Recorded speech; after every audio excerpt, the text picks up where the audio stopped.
Assalamualaikum warahmatullahi wabarakatuh. Bagaimana kabarnya anak-anakku yang Ustazah banggakan? Bertemu lagi dengan saya di sini. Pada video sebelumnya, kita telah belajar tentang pertumbuhan ekonomi. Nah, pada video pelajaran kali ini, kita akan membahas tentang materi selanjutnya, yaitu pembangunan ekonomi.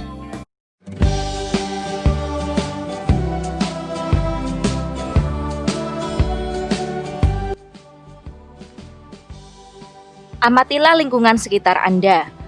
Apakah ada proses pembangunan ekonomi? Nah, kalau ada, berikan contohnya ya.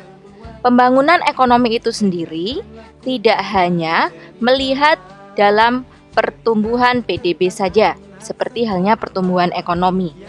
Tapi juga kita melihat proses perubahan menuju arah perbaikan yang dilakukan secara sadar dan terencana untuk meningkatkan taraf hidup masyarakat. Sehingga secara lebih luasnya, pembangunan ekonomi adalah usaha meningkatkan pendapatan per kapita dengan mempertimbangkan tingkat pertumbuhan penduduk, kesejahteraan masyarakat, serta perubahan mendasar pada struktur perekonomian. Jadi, harapannya di dalam pembangunan ekonomi ini adalah tingkat pertumbuhan penduduknya melebihi tingkat pertumbuhan penduduknya. Nah, ada hal-hal non-ekonomi yang sangat penting di dalam pembangunan ekonomi, seperti kesejahteraan, kemudian kesehatan, dan fasilitas-fasilitas kesehatannya,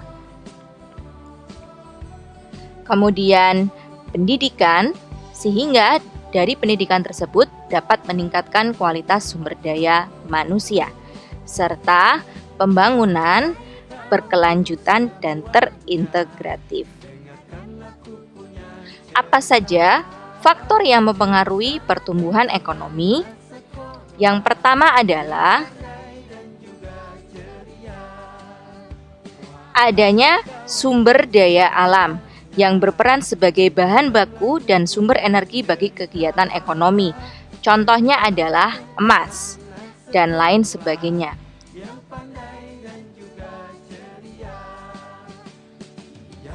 Yang kedua,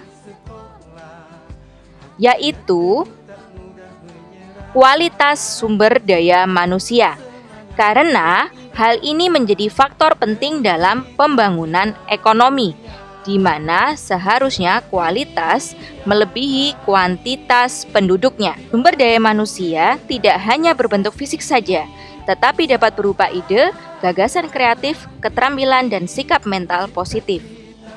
Yang ketiga, yaitu kepemilikan barang modal dan penguasaan teknologi, di mana modal yang digunakan di dalam pembangunan dapat bersumber dari tabungan masyarakat, swasta, dan pemerintah. Dari modal tersebut akan dibelanjakan melalui kegiatan investasi dalam bentuk mesin, gedung, pabrik, dan infrastruktur ekonomi lainnya seperti jalan raya, jembatan, rumah sakit, jaringan listrik, dan lain sebagainya. Dan teknologi ini juga sangatlah penting. Yang keempat adalah sistem sosial dan sikap masyarakat, di mana sikap-sikap negatif yang dapat menghambat pembangunan ekonomi seperti ketidakdisiplinan, malas, dan juga tidak mau menabung atau berinvestasi. Selanjutnya, kita akan mencoba melihat perbedaan antara pembangunan ekonomi dan pertumbuhan ekonomi dari beberapa sisi. Yang pertama, antara GNP dan persentase kenaikan penduduk. Di dalam pembangunan ekonomi, kenaikan GNP-nya setiap periode lebih besar daripada persentase kenaikan penduduk. Sementara di dalam pertumbuhan ekonomi, kenaikan GNP setiap tahun tidak melihat persentase kenaikannya lebih besar atau lebih kecil daripada kenaikan jumlah penduduk. Yang kedua, dilihat dari perubahan struktur ekonomi dan perkembangan iptek. Di dalam pembangunan ekonomi, apabila terjadi kenaikan GNP, maka ini disertai dengan perubahan struktur ekonomi dan perkembangan iptek. Sementara di dalam pertumbuhan ekonomi, ketika terjadi kenaikan GNP, tidak disertai perubahan struktur ekonomi dan perkembangan iptek. Yang ketiga, antara kenaikan GNP dan perubahan kesejahteraan atau distribusi pendapatan. Di dalam pembangunan ekonomi, ketika terjadi kenaikan GNP, maka otomatis akan disertai dengan peningkatan kesejahteraan masyarakat dan pemerataan distribusi pendapatan. Sementara di pertumbuhan ekonomi, kenaikan GNP tidak memperhatikan peningkatan kesejahteraan masyarakat dan pemerataan distribusi pendapatan. Dan yang terakhir, berkaitan dengan kemakmuran. Di dalam pembangunan ekonomi, sangat menekankan peningkatan kemakmuran. Sementara pertumbuhan ekonomi menekankan peningkatan pendapatan per kapita. Nah, agar pembangunan ekonomi dapat berjalan dengan baik, maka diperlukan perencanaan yang matang dalam rangka pembangunan ekonomi yang optimal. Maka, di dalam perencanaan ini akan berisi tentang arah aktivitas produksi oleh sebuah otoritas sentral. Di sini adalah negara.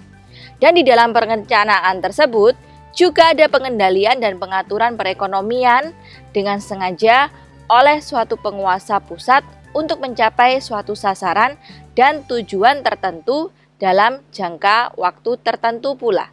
Sehingga ada berbagai rencana kegiatan yang akan dilakukan oleh setiap otoritas dari sebuah negara atau di sini adalah pemerintah. Nah, ini perencanaan pembangunan Indonesia ketika Orde Lama. Bisa disimak dari alur berikut ini, yaitu antara tahun 1947 hingga tahun 1969.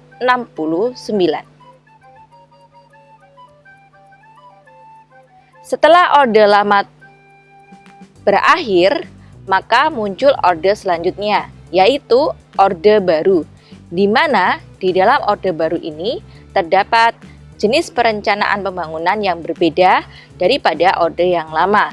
Di sini Orde Baru menggunakan istilah repelita, itu rencana pembangunan 5 tahun. Setelah Orde Baru berakhir, dilanjutkan oleh Orde Reformasi yang terjadi pada tahun 1999 hingga saat ini. Perencanaan pembangunan saat ini menggunakan sistem koordinasi antara pemerintah pusat dan pemerintah daerah, karena tentunya hal ini didasari oleh adanya otonomi daerah, sehingga pemerintah daerah juga memiliki kewenangan di dalam rencana pembangunan di daerahnya masing-masing.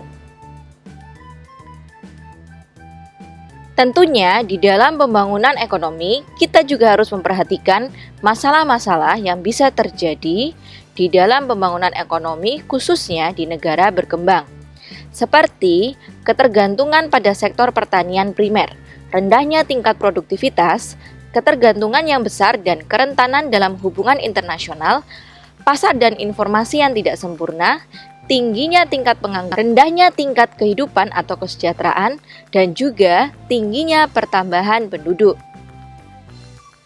Ada 3 indikator yang bisa digunakan untuk melihat apakah pembangunan ekonomi berhasil atau tidak. Yang pertama adalah indikator moneter, yang kedua indikator non-moneter, dan yang ketiga adalah indikator campuran. Indikator moneter antara lain dapat dilihat dari pendapatan per kapita dan indikator kesejahteraan ekonomi. Indikator non-moneter dapat dilihat dari indikator sosial dan indeks kualitas hidup. Dan yang terakhir, untuk indikator campuran mencakup indikator susunan inti dan indeks pembangunan manusia. Untuk mencapai indikator ini, maka pemerintah Indonesia menetapkan visi pembangunan nasional tahun 2005 hingga 2025 adalah Indonesia yang mandiri, maju, adil, dan makmur. Untuk mencapai visi tersebut, maka dirumuskanlah misi pembangunan nasional, yaitu 1. Mewujudkan masyarakat berakhlak mulia, bermoral, beretika, berbudaya, dan beradab berdasarkan falsafah Pancasila. 2. Mewujudkan bangsa yang berdaya saing. 3. Mewujudkan masyarakat demokratis berlandaskan hukum. 4. Mewujudkan Indonesia yang aman, damai, dan bersatu. 5. Mewujudkan pemerataan pembangunan dan berkeadilan. 6. Mewujudkan Indonesia yang asli lestari. 7. Mewujudkan Indonesia dapat menjadi negara kepulauan yang mandiri, maju, kuat, dan berbasiskan kepentingan nasional. Dan yang terakhir adalah mewujudkan Indonesia dapat berperan penting dalam pergaulan dunia internasional. Maka, terdapat strategi untuk melaksanakan visi dan misi tersebut yang dijabarkan secara bertahap dalam periode 5 tahunan atau RPJM, singkatan dari Rencana Pembangunan Jangka Menengah, di mana arah kebijakan umum dalam pembangunan nasional adalah 1. Melanjutkan pembangunan untuk mencapai Indonesia yang sejahtera. 2. Memperkuat pilar-pilar demokrasi. Dan yang ketiga, memperkuat dimensi keadilan di dalam semua bidang. Selanjutnya, bagaimana Islam memandang pembangunan ekonomi? Islam sangat memperhatikan masalah pembangunan ekonomi, namun tetap menempatkannya sebagai bagian dari persoalan yang lebih besar, yaitu di dalam pembangunan umat manusia. Karena fungsi utama Islam adalah membimbing manusia pada jalur yang benar dan arah yang tepat. Semua aspek yang berkaitan dengan pembangunan ekonomi harus menyatu dengan pembangunan umat manusia secara keseluruhan. Khursyid Ahmad merumuskan 4 prinsip yang dapat diturunkan dari ajaran Islam sebagai dasar-dasar filosofi pembangunan yang Islami, yang dapat dijelaskan sebagai berikut.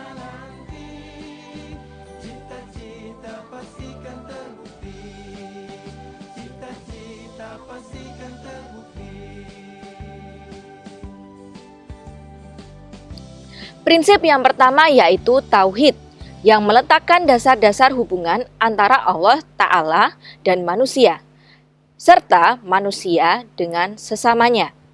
Prinsip yang kedua yaitu rububiyah, yang menyatakan dasar-dasar hukum Allah Ta'ala untuk selanjutnya mengatur model pembangunan yang bernafaskan Islam.